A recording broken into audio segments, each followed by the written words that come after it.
Hello everyone, welcome back. मेरा नाम है गोल्डी नामदेव। इस वीडियो में हम डीबीटी पीवाई क्यूज देखेंगे फॉर टेक्निक्स, राइट। तो आज से हम डीबीटी के पीवाई क्यूज शुरू कर रहे हैं। तो चलो हम मूव करते हैं अपने पहले क्वेश्चन की तरफ। So this is our first question. So the question is, which of the following is a method of investigating the sequence specificity of DNA binding proteins in vitro? ठीक है। तो यहाँ पे बेसिकली ये क्या पूछ रहे हैं कि आपके पास एक डीएनए है, ठीक है। इस डीएनए से एक प्रोटीन आकर बाइंड करता है, ठीक है। तो ये प्रोटीन डीएनए से बाइंड करता है कि नहीं, फर्स्ट थिंग।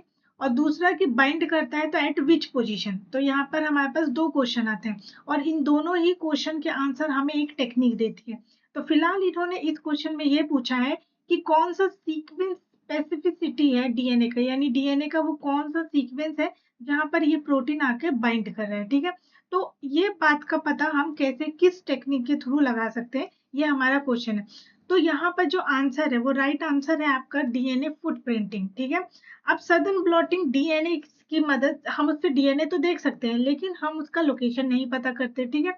और इसके बाद जीन टारगेटिंग, मतलब किसी एक पर्टिकुलर जीन को टारगेट करना। और पॉलीमरेज चेन रिएक्शन में तो हम एम्प्लीफिकेशन करते हैं डीएनए का, ठीक है। तो हमारे पास डीएनए फुटप्रिंटिंग आंसर निकल के आता है। तो थोड़ा सा इस टेक्निक के बारे में देख लेते हैं कि आखिर ये टेक्निक होती क्या है, ठीक है। जो डीएनए फुटप्रिंटिंग है वो एक इन विट्रो टेक्निक है। डीएनए फुटप्रिंटिंग एक इन विट्रो टेक्निक है। इसका मतलब क्या कि आउटसाइड द लिविंग सेल्स, यानी कि आप लैब कंडीशन में लिविंग सेल्स के बाहर इस टेक्निक को परफॉर्म करते हो। क्या, प्रोटीन और डीएनए के इंटरेक्शन को चेक करने के लिए, प्रोटीन डीएनए इंटरेक्शन, ठीक है। तो चलो मैं शॉर्टली आपको रिवाइज करवा देती हूँ कि आखिर ये टेक्निक है क्या। तो देखिए, डीएनए फुटप्रिंटिंग की बात करो तो मैंने आपको बता दिया कि ये प्रोटीन डीएनए के इंटरेक्शन के डिटेक्ट करने के लिए हम ये टेक्निक को परफॉर्म करते हैं। तो अब ये कैसे करते क्या है, जैसे देखिए ये टेक्निक इन विट्रो है, ठीक है। तो लैब कंडीशन में आपको अज्यूम करके चलना है कि ये सारी चीजें क्या एक टेस्ट ट्यूब में हो रही हैं, क्योंकि लैब में हम कैसे करते हैं, टेस्ट ट्यूब में ही करते हैं, ठीक है। तो ये एक्सपेरिमेंट आपको ऐसे ध्यान में रखना है। तो सबसे पहले क्या होता है कि हम डीएनए मॉलिक्यूल्स को एक्सट्रैक्ट करते हैं, यानी कि डीएनए एक्सट्रैक्शन करते हैं, ठीक है। कोई भी जो आपका सेल है उसमें से आप डीएनए निकालोगे तो आपके पास बहुत सारा डीएनए ऐसे निकल के आ जाएगा, ठीक है। फिर आप क्या करते हो, सबसे पहला स्टेप होता है आपका DNA extraction, right. Second step हो जाता है आपका एंड लेबल करना, यानी कि ये आपका सेकेंड स्टेप है जहां पर आप डीएनए के हर एंड को लेबल करते हो। और लेबल करने का पर्पस है यहाँ पर कि बाद में जब आप ऑटो रेडियोग्राफी करोगे तो वहां पर इजी हो जाएगा इसको एनालाइज करने में, ठीक है।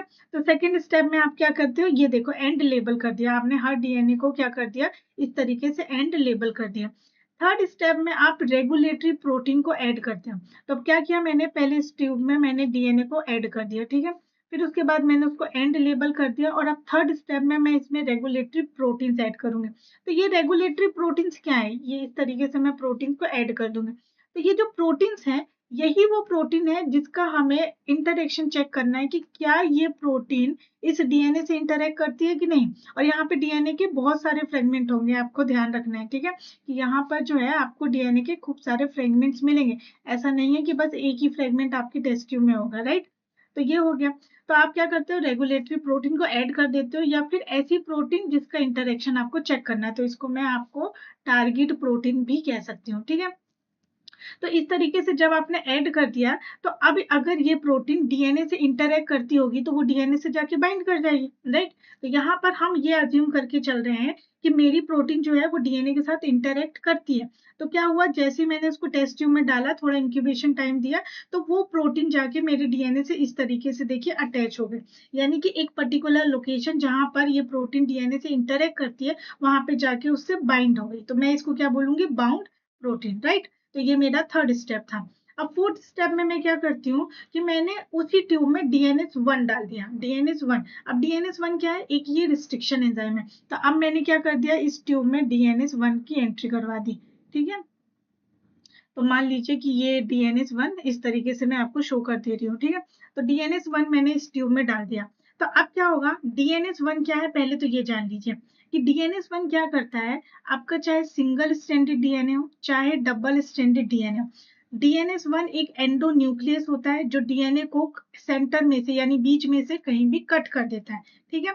तो ये क्या होता है, एक एंडोन्यूक्लियस एंजाइम है, एंडोन्यूक्लियस है, यानी कि ये सिंगल स्ट्रैंडेड डीएनए या फिर डबल स्ट्रैंडेड डीएनए को बीच में से, सेंटर में से, मिडिल वाले एरिया में से उसको क्या कर देता है, कट कर देता है, यानी बीच में कहीं भी कट कर सकता है। तो जब वो कटेगा तो इस तरीके से आपको डिफरेंट फ्रेगमेंट्स मिलेंगे। जैसे मान लीजिए DNS1 ने यहाँ एक कट लगाया, यहाँ पे एक कट लगाया, तो देखिए आपको ऐसे 3 फ्रेगमेंट्स मिल गए। सिमिलरली यहाँ पे इस तरीके से फ्रेगमेंट्स मिल गए, राइट। तो ये कौन काम करता है, DNS1। तो अब क्या हुआ कि आप देख रहे होंगे कि जैसे यहाँ पर एक DNS1 ने कट लगाया तो ये फ्रेगमेंट अलग हो गया, एक यहाँ पे कट लगा दिया, यहाँ पे कट लगा दिया, यहाँ पर और यहाँ पर। तो आप देख सकते हो कि कैसे फ्रेगमेंट्स जनरेट हो गए, राइट। तो लेकिन आपने साथ में ये भी नोटिस किया होगा कि डीएनए का वो पोर्शन जिससे प्रोटीन बाइंड है, यानी कि प्रोटीन ने जिस एरिया को, जिस डीएनए को छुपा दिया है, मास्क कर दिया है, छुपा दिया है, क्योंकि वो डीएनए से बाइंड हो चुका है, वो एरिया क्या है, कटा नहीं है, मतलब DNS1 वहां पे एक्ट नहीं कर पाया। मान लीजिए ये आपका डीएनए था, ठीक है, इसको यहाँ यहाँ यहाँ से कट होना था, ठीक है, पर आपने इस डीएनए से एक प्रोटीन ने आके बाइंड कर दिया, तो क्या हो गया, ये वाली लोकेशन जो है अब क्या है, अवेलेबल नहीं है कट होने के लिए। तो अब यहाँ पे कट होगा, यहाँ पे कट होगा, यहाँ पे कट होगा, बट यहाँ पर कट नहीं होगा, क्योंकि ये प्रोटीन डीएनए से बाइंड हो गया, तो प्रोटीन ने इस डीएनए के इस एरिया को कट होने से बचा लिया। तो यहाँ पे भी सेम चीज हुई है, ठीक है, ये समझ में आया। तो मैंने क्या किया, 4th स्टेप में DNS1 डाल दिया और इसने कैसे काम किया, इस तरह से कट कर दिया, यानी इसने फॉस्फोडाइस्टर बॉन्ड को कट कर दिया। तो इस तरीके से फ्रेगमेंट्स जनरेट हो गया और वो एरिया बच गया जहां पर प्रोटीन ऐड था, जब प्रोटीन ने डीएनए को प्रोटेक्ट कर लिया, ठीक है। तो जब मुझे इस तरीके से ऐसा कट मिल गया, अब ये सब आपको इमेजिन करके चलना है कि ये कहाँ पर, एक टेस्ट ट्यूब में हो रहा है, यानी टेस्ट ट्यूब में क्या हुआ, इस तरीके से डीएनए के फ्रेगमेंट्स बन चुके हैं। तो अब मैं क्या करती हूँ, अपने नेक्स्ट स्टेप में जेल प्रिपेयर करती हूँ, ठीक है। मैंने 5th वाले स्टेप में क्या किया, जेल प्रिपेयर किया और अपना ये टेस्ट ट्यूब का पूरा सैंपल जो है वो जेल में लोड कर दिया, ठीक है। तो ये जो है, मान लीजिए कि मैं इसको बी नाम दे देती हूँ। तो मैंने यहाँ पर क्या किया, अपने टेस्ट ट्यूब का, मान लीजिए टेस्ट ट्यूब बी है, तो टेस्ट ट्यूब बी का सारा सैंपल मैंने यहाँ पर लोड कर दिया जेल में, ठीक है। ये वेल्स होती हैं और वेल्स में आपको अपना सैंपल लोड करना होता है, ठीक है। यहाँ पर एक वेल्स थी जहां पे मैंने अपना बी ट्यूब का सारा सैंपल्स लोड कर दिया और यहाँ पर एक वेल है जहां पे मैंने ए ट्यूब का सारा सैंपल लोड कर दिया। अब ट्यूब ए क्या है, ट्यूब ए जो है सिमिलर है ट्यूब बी के। यहाँ पर अगर मैं आपको बता दूं तो मान लीजिए कि ये आपका ट्यूब बी है, ट्यूब ए है, ठीक है। तो यहाँ पर आपको डीएनए होगा, ठीक है, यहाँ पर आपको DNS1 होगा, ठीक है, यहाँ पे DNS1 होगा, लेकिन आपके पास क्या नहीं होगा, सिर्फ और सिर्फ प्रोटीन्स नहीं होंगे। मतलब ट्यूब ए में आपको क्या क्या मिलेगा, ट्यूब ए में मैं डालूंगी डीएनए मॉलिक्यूल डाल दूंगी और ट्यूब ए में DNS1 भी डाल दूंगी, लेकिन प्रोटीन नहीं होगा। ट्यूब बी में क्या क्या था, DNS1 था, डीएनए था और क्या था, प्रोटीन्स थे। बट ट्यूब ए में प्रोटीन के अलावा सब कुछ सेम रखना है, सब कुछ सारा प्रोसीजर सेम करना है, सिर्फ मैं इसमें प्रोटीन नहीं ऐड करूंगी। तो मैंने ट्यूब ए में प्रोटीन ऐड नहीं किया, तो ठीक है, तो कोई भी प्रोटीन जो है मेरे डीएनए से बाइंड नहीं हुई, तो DNS1 ने सब जगह कट लगा दिया, यानी डीएनए का कोई भी ऐसा सेगमेंट नहीं बचा जहां पर वो DNS1 कट ना लगा पाए। क्यों, क्योंकि डीएनए को बचाने के लिए कोई प्रोटीन था ही नहीं। तो यहाँ पे जब मैंने ट्यूब ए के सैंपल को यहाँ पर जेल में लोड किया तो क्या हुआ, मुझे बहुत सारे फ्रेगमेंट जो है मिल गए और ये सारे फ्रेगमेंट अपने साइज के बेसिस पे अरेंज हो गए। जो सबसे नीचे फ्रेगमेंट मिला मुझे, उसका जो साइज था वो सबसे कम था, उसके ऊपर का थोड़ा ज्यादा, फिर और ज्यादा, और ऐसे करके वो अरेंज हो गए, ठीक है।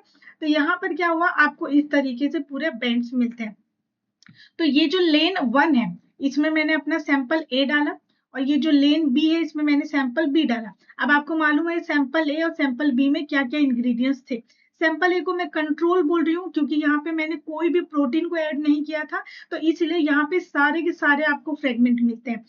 और जो लेन 2 है उसमें मैंने प्रोटीन ऐड किए थे, तो डीएनए का वो पोर्शन जो प्रोटीन से बाउंड था वो बच गया और उसमें कट नहीं लगा। तो आपको इस तरीके से बेंड्स मिलते हैं। लेकिन आप देखोगे कि आपको यहाँ पर एक खाली जगह मिल रही है, ये खाली जगह को मैं बोलती हूँ फुटप्रिंट। ऐसा क्यों, क्योंकि ये वो एरिया है जहां पर प्रोटीन और डीएनए का इंटरेक्शन हो रहा है।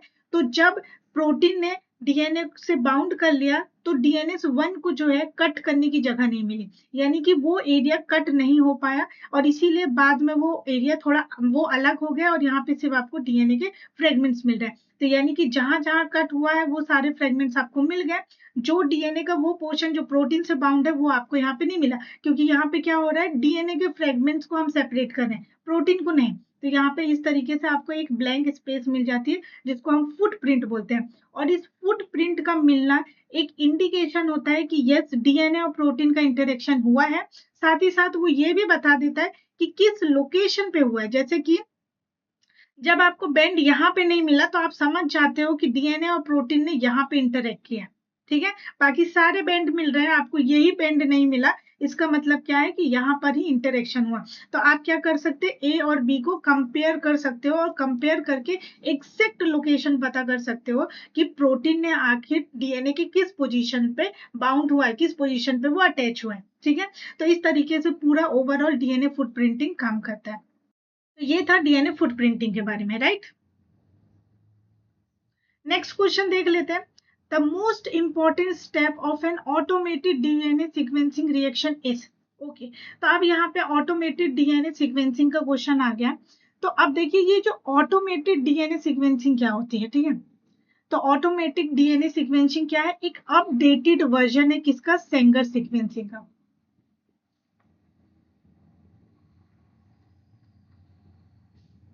सेंगर सीक्वेंसिंग क्या है, इसमें से आप जो है न्यूक्लियोटाइड के सीक्वेंस पता करते हैं। जैसे मान लीजिए कि ये आपका डीएनए है, ठीक है। इस डीएनए में इस तरह से न्यूक्लियोटाइड जो है अरेंज है, मान लीजिए इस तरीके से अरेंज है। तो ए के बाद टी है, टी के बाद जी है, जी के बाद ही सी है। ये आपको कैसे पता चलता है, जब आप सीक्वेंसिंग करते हो इस डीएनए की। तो ये सीक्वेंसिंग करके हम ये पता कर लेते हैं कि डीएनए के इस स्टैंड में कौन सा न्यूक्लियोटाइड कहाँ पे प्रेजेंट है, तो इसी को सीक्वेंसिंग बोलते हैं। और इसी का अपडेटेड वर्जन जो है उसको हम ऑटोमेटेड डीएनए सीक्वेंसिंग बोलते हैं। तो आखिरकार इसमें होता है क्या, देखिए ये क्या होता है, आपका डीएनए का एक स्टैंड है मान लीजिए, ठीक है। मैं एक सीक्वेंस बना दे रही हूँ। तो अब ये एक स्टैंड है, ठीक है। इसका कॉम्प्लीमेंट्री स्टैंड बनता है, आपको मालूम है कि कॉम्प्लीमेंट्री स्टैंड बनेगा तो ए के साथ टी पेयर होता है, यहाँ पर ए आ जाएगा, जी के साथ सी, यहाँ पर जी हो जाए, ठीक है। तो इस तरीके से कॉम्प्लीमेंट्री स्टैंड इस डायरेक्शन में मूव करेगा।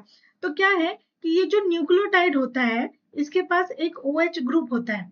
तो जब नया न्यूक्लियोटाइड यानी कि सी की जगह यहाँ पर जी आएगा, जी कॉम्प्लीमेंट्री आएगा, तो जी जब आएगा तो वो क्या करता है, इस OH की मदद से एक बॉन्ड बनाता है और यहाँ पर आके जी क्या हो जाएगा, अटैच हो जाएगा। तो ये जो अपकमिंग जी आया इसके पास भी एक OH होता है, तो जो दूसरा न्यूक्लियोटाइड आएगा, जैसे दूसरा न्यूक्लियोटाइड फिर जी से आया तो फिर जी जो है इसकी मदद से बॉन्ड बना लेगा और फिर ये इसके पास भी एक OH ग्रुप होगा।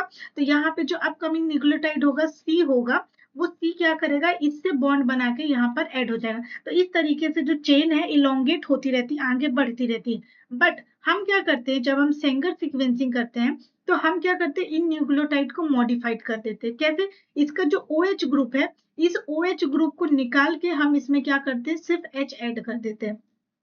और H ऐड होने की वजह से मान लीजिए कि अब यहाँ पे O नहीं है, सिर्फ H है, तो जो न्यू न्यूक्लियोटाइड है यानी कि कोई और दूसरा न्यूक्लियोटाइड है, जैसे टी का कॉम्प्लीमेंट्री ए है, तो जो ए न्यूक्लियोटाइड है वो आकर इससे ज्वाइन नहीं हो पाएगा, बॉन्ड नहीं बनेगा और ये चेन टर्न जो चेन है वो इलोंगेट नहीं होगी, मतलब यहाँ पर ए का एडिशन नहीं होगा और ये चेन रुक जाएगी और इसी को बोलते हैं चेन टर्मिनेशन। इसीलिए जो सेंगर सीक्वेंसिंग होता है ना, इसको हम बोलते हैं चेन टर्मिनेशन रिएक्शन,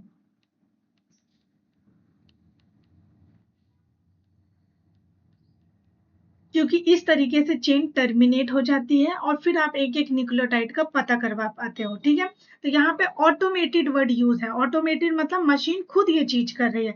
तो जब मशीन ये खुद कर रही है यानी वो डीएनए को सीक्वेंस कर रही है और उसका जो प्रोसेस है यानी जो प्रिंसिपल है वो यही है, तो उस वाले स्टेप में मतलब इस सीक्वेंस में या इस टेक्निक में सबसे ज्यादा जो इम्पोर्टेंट स्टेप हो जाता है वो क्या हो जाता है, ये कि आपका स्पेसिफिक और सिस्टमेटिक टर्मिनेशन होना चाहिए एम्प्लीफाइड डीएनए का। मतलब ये जो डीएनए की जो कॉपी बन रही है, ये जो एम्प्लीफाइड हो रहा है, इसमें कहाँ पे टर्मिनेट करना है वो बहुत ही ज्यादा स्पेसिफिक और सिस्टमेटिक होना चाहिए, ऐसा नहीं कि कहीं पे भी होता जा रहा है, ठीक है।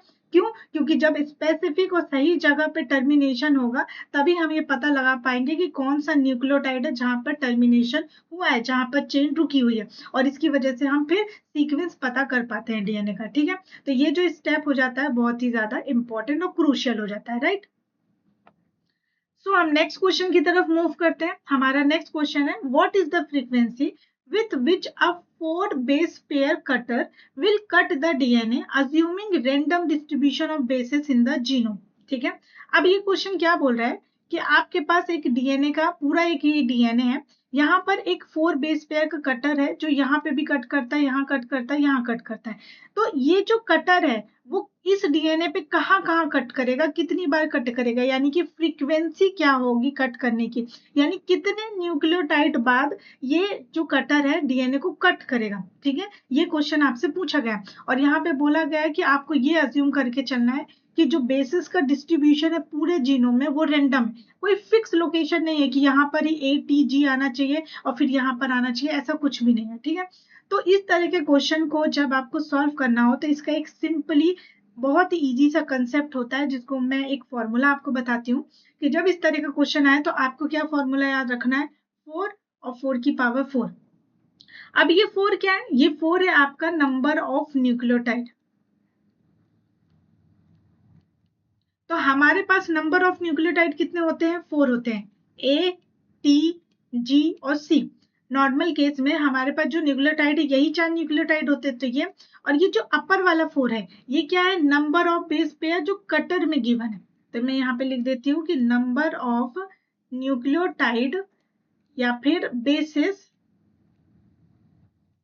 Present in cutter.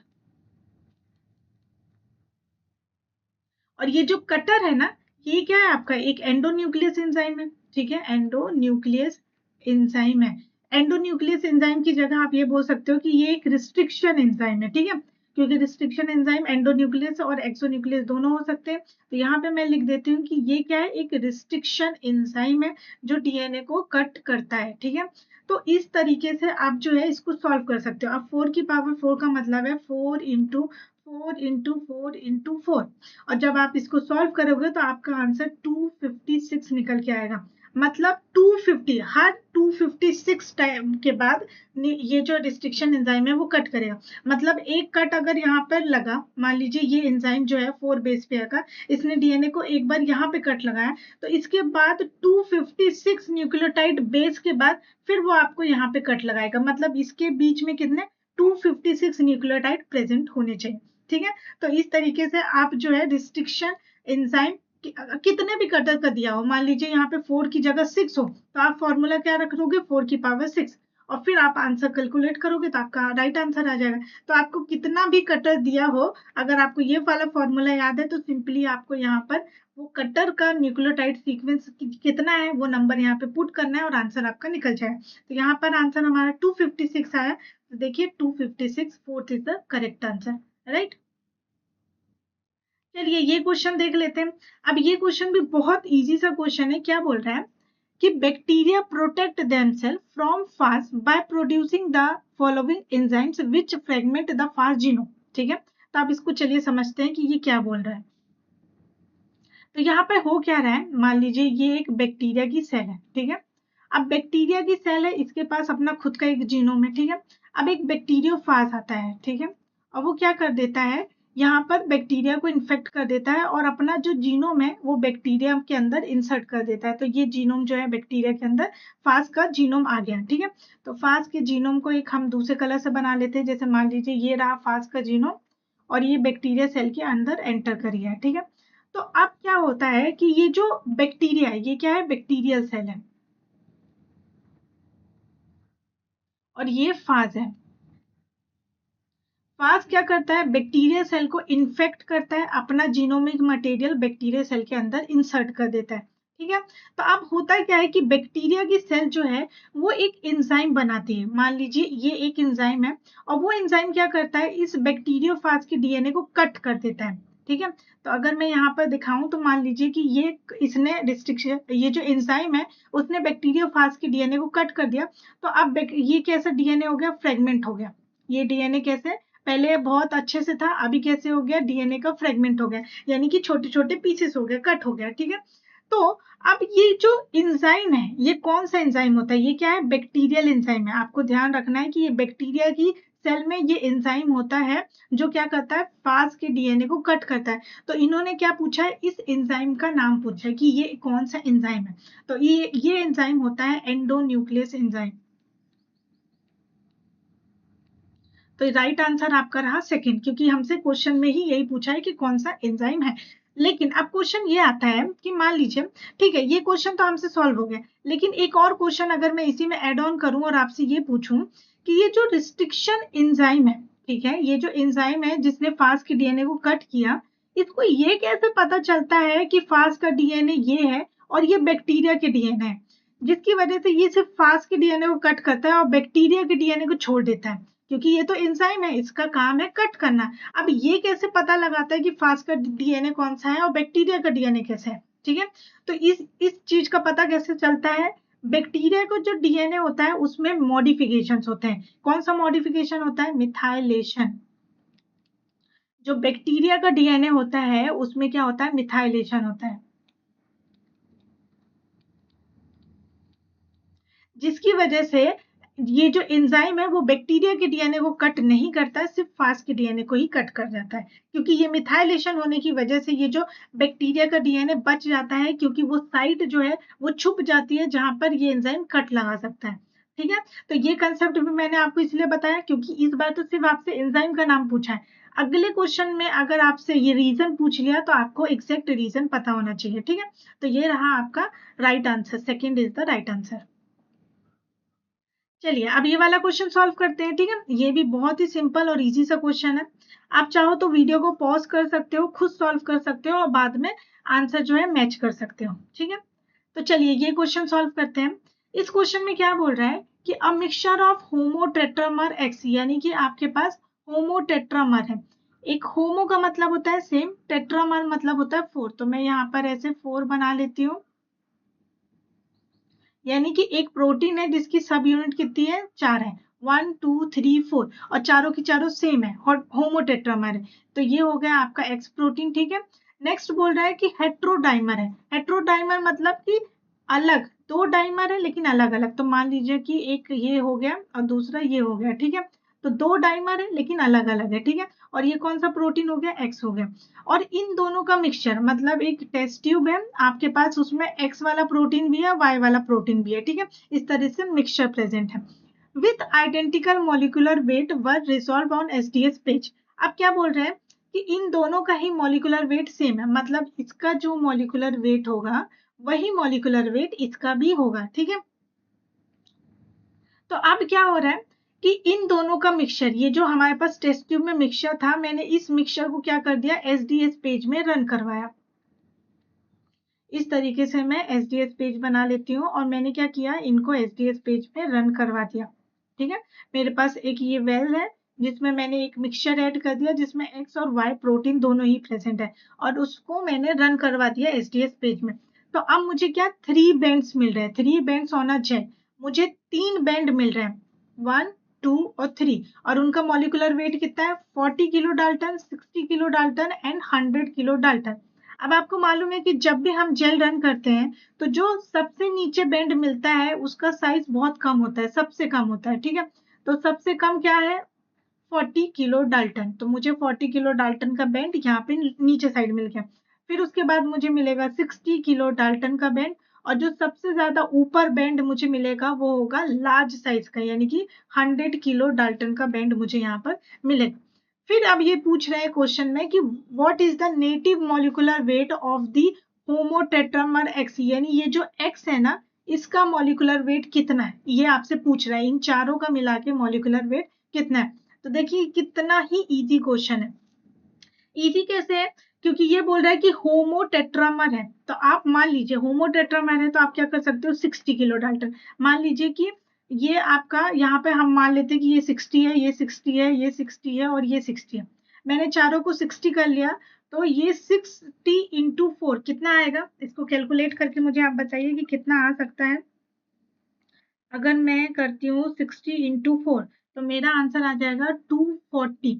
तो यानी कि अगर x का मॉलिक्यूलर वेट 240 हो रहा है, ठीक है, तो y का भी मॉलिक्यूलर वेट 240 होना चाहिए। तो अगर मैंने 60 यहाँ पे यूटिलाइज कर लिया तो अब मेरे पास बचता है 100 और 40 किलो डाल्टन। तो अगर मैं 100 और प्लस 40 किलो डाल्टन करूं तो ये तो मेरे पास 140 आ गया। तो यहाँ पर देखिए इसका मॉलिक्यूलर वेट 240 हो रहा है और इसका मॉलिक्यूलर वेट 140 हो रहा है, तो ये पॉसिबल ही नहीं है। तो ये वाला मॉलिक्यूलर वेट तो नहीं होना चाहिए। नेक्स्ट बचता है मेरे पास 40 किलो डाल्टन का। तो यहाँ पे मैं मान लेती हूँ कि मेरे पास ये जो होमोडाइमर है ये कैसे है, 40 किलो डाल्टन के सारे के सारे, ठीक है।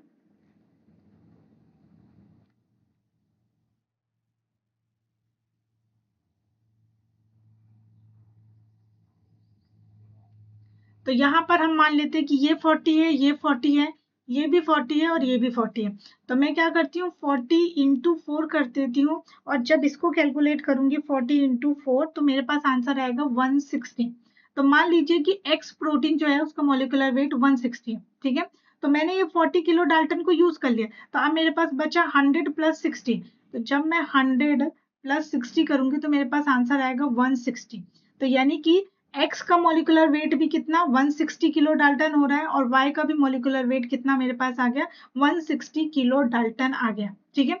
तो इस तरीके से दोनों का मॉलिक्यूलर वेट सेम हो गया। और हमसे क्वेश्चन में पूछा था कि what is the native molecular weight in kilo dalton of homotetramer X. तो एक्स का मॉलिक्यूलर वेट कितना निकल के आ गया हमारे पास 160। तो आपका राइट आंसर हो गया फर्स्ट वाला, राइट। ये समझ में आया कि किस तरीके से हमारा राइट आंसर निकला। चलिए ओके, तो ये कुछ क्वेश्चंस थे जो हमने डीबीटी के सॉल्व किए हैं, पीवाईक्यूज ही थे। इसके अलावा नेक्स्ट वीडियो में मैं और पीवाईक्यूज लेके आऊंगी जो टेक्निक से ही होंगे। तो हम पहले एक एक करके टेक्निक के सारे क्वेश्चंस डील कर लेंगे ताकि आपका टेक्निक का पोर्शन डीबीटी के लिए बहुत ही स्ट्रांग हो जाए, ठीक है। सो आई होप कि ये वीडियो आपको काफी पसंद आया होगा और आपके लिए यूजफुल होगा, ठीक है। अगर आपकी कोई क्वेरीज है, कोई कमेंट है तो आप कमेंट सेक्शन में पूछ सकते हैं और आपका वीडियो कैसा लगा, आपका फीडबैक जो है वो भी शेयर कर सकते हैं। तो thank you so much for watching this video. मिलते हैं नेक्स्ट वीडियो में।